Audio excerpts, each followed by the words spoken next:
Welcome to another video from DIY Daily. Just got a full step-by-step guide today showing you how to fit a new auxiliary belt and tensioner on this 2015 Peugeot 308, and it's the 1.6 HDI. And if you want to check it out, I'll just put a link in the description below, or you can click the link above. I've also got another video showing how to replace the timing belt on one of these engines as well. Now on this one, the alternator belt's just got a clean snap on it. You can see, looking at the belt, pinch it up, if it's quite worn and perished, you'd normally get a lot of cracks in there, whereas this one's in really good condition, so it's a bit of a sign that it's obviously snapped due to another reason. So I'm just going to take a quick look at that now. So if we look down, we've just got the tensioner at the top here. You can see already there's a telltale sign there, a bit of fresh metal where something's broken off.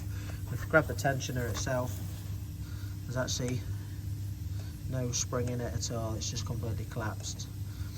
So that's the tensioner failed, but it's quite a straightforward job to replace. Basically the tensioner is a 3-bolt fitting, there's 3 of these 10mm holding it on, that's all. But these do have this little plastic guard down at the bottom there, so it covers over the aircon pump and the crank pulleys. We're just going to need to get that off as well to do it. So we'll send it up in the air, get the under tray off, just get that cover off, run you through that, and then we can go on to replacing the tensioner. I'll just show you quickly as well. Got the new tensioner there, the new belt. Now if you check out links in the description below, I'll put links to all the new parts and all the tools used and where you can get them from as well.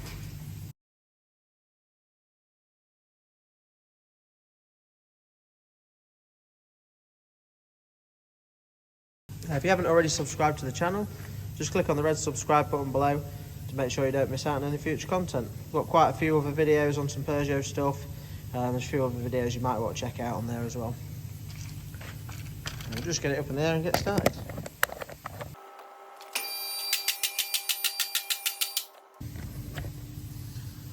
So now we've got it up in the air, just going to get the under tray down. It's quite a straightforward one to take off. You've just got a load of 10mm bolts all the way around the outside.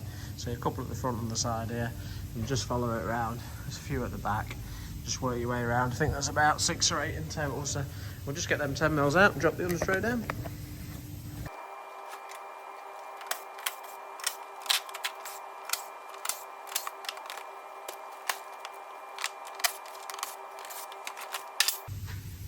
So we've got the under tray down now.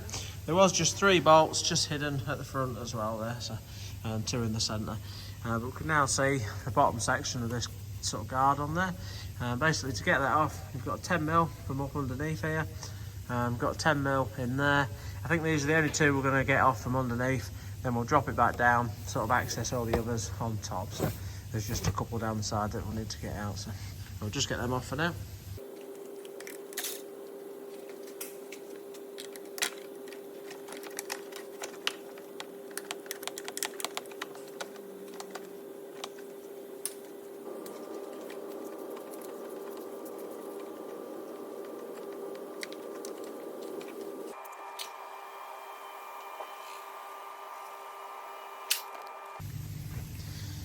So now they've got the bottom ones off, I'm just going to come, just one in the middle, just there. Just sort of see that roughly around that area there. There's 10mm there, and then just coming round the back, you've just got an 8mm there as well. So I'm just going to get them 2 out now. I think that's them all, but that should allow us to get that bottom casing off. So I'm just having a go at that now.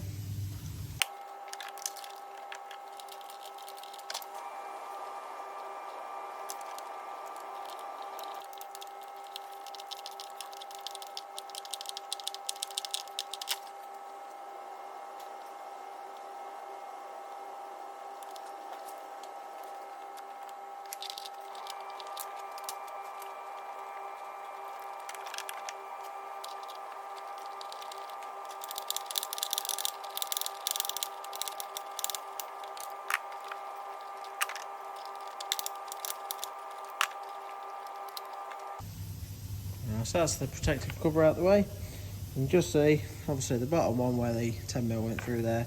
The 2 centre ones sort of stay captive inside the cover, and then the upper one up there, the 8mm, is just like a screw type one that goes through it. So we're now ready to actually get the tensioner itself off. And just see, we're just going to use like a sort of 10mm semi-deep or a deep socket. just so it's not too tight. You don't want it semi-deep, so quite nice. It just pulls it past here. The deep sometimes can be a little bit close to that, but basically we've just got 3 10mm bolts, one at the front, one in the middle, and one just towards the back there. So we're just going to undo all them now and just get the old tensioner off.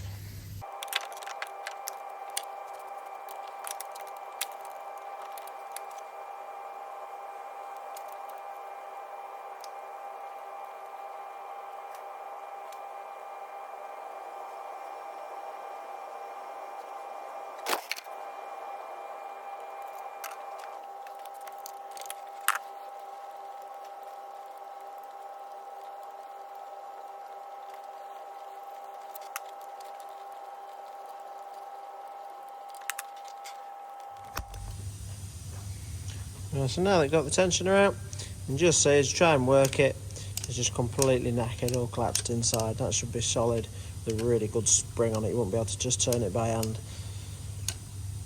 The way that you take the tension off these when they are working normally is you just slot your spanner over that bit there while it's fixed up, and you can simply pry it the direction that takes the tension off. So that's absolutely knackered, that one. Metal bearing pieces, if it's okay, just check that. You just spin it up, check for noise, check for any free play in it. Sometimes these pulleys can have a really slight bit of free play in it, but I don't want too much in there. So these do actually have 2 tensioners on them.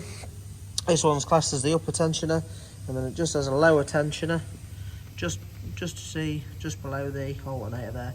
We'll just send the vehicle up in the air quick just to show you how to check that as well.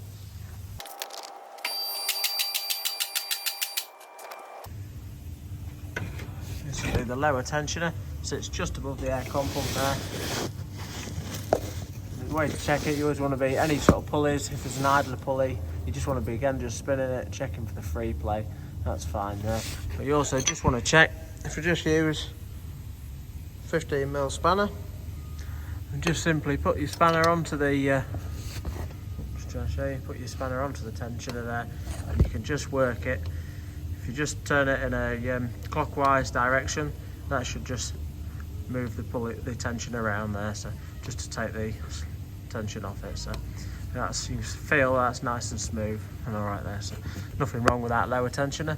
We'll just refit the belt without one tonight. We'll just drop it back down quick, fit the new tensioner into place.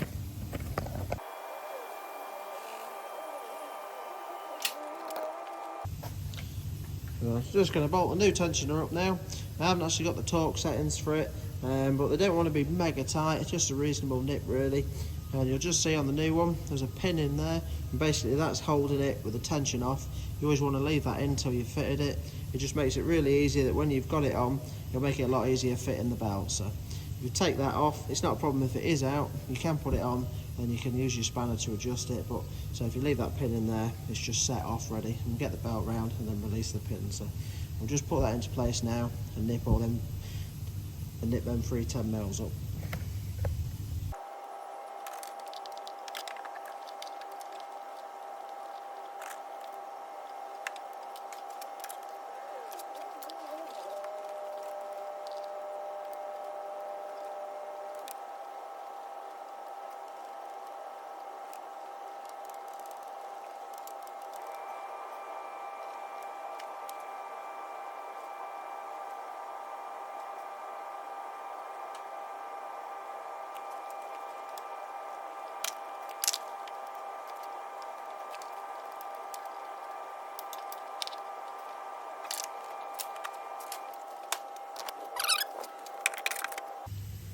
So we've got the tensioner all fitted into place and nipped up now. Next job, I'm just going to route the belt round. I'll just pop it up in the air, just make it a little bit easier to do it, and I'll just show you the routing of the belt as well.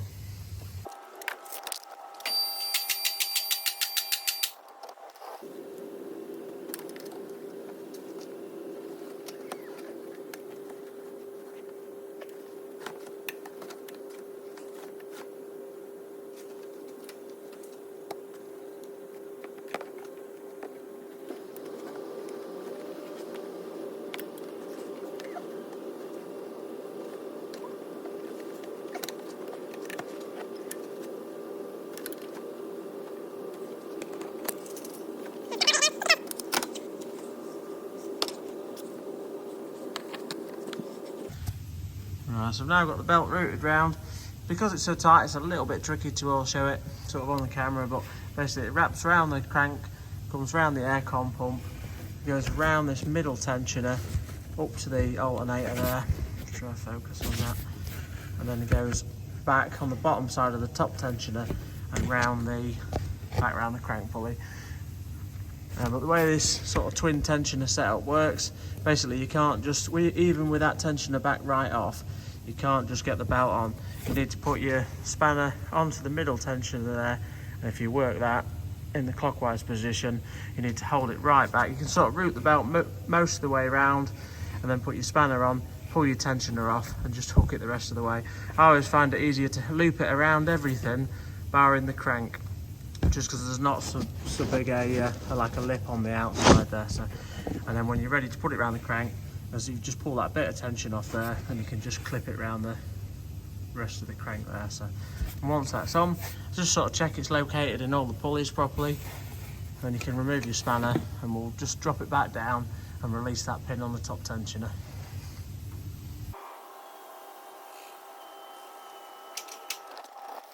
I just found it easier with this. Just use a flat bladed screwdriver and just simply pry back on there.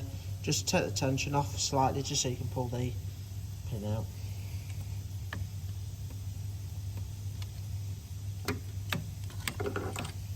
And you can just gently release it. That's the full tension on the belt now. As you can see, it's not too bad a job to do at all really, pretty straightforward. Next thing I'm going to do now, I always just leave the bottom cover off and the under tray off, just strike it up quick, just make sure that the belt's running true and in all the grooves just before putting everything back together. So just check that quick, and I'll speed through the last bit of the video.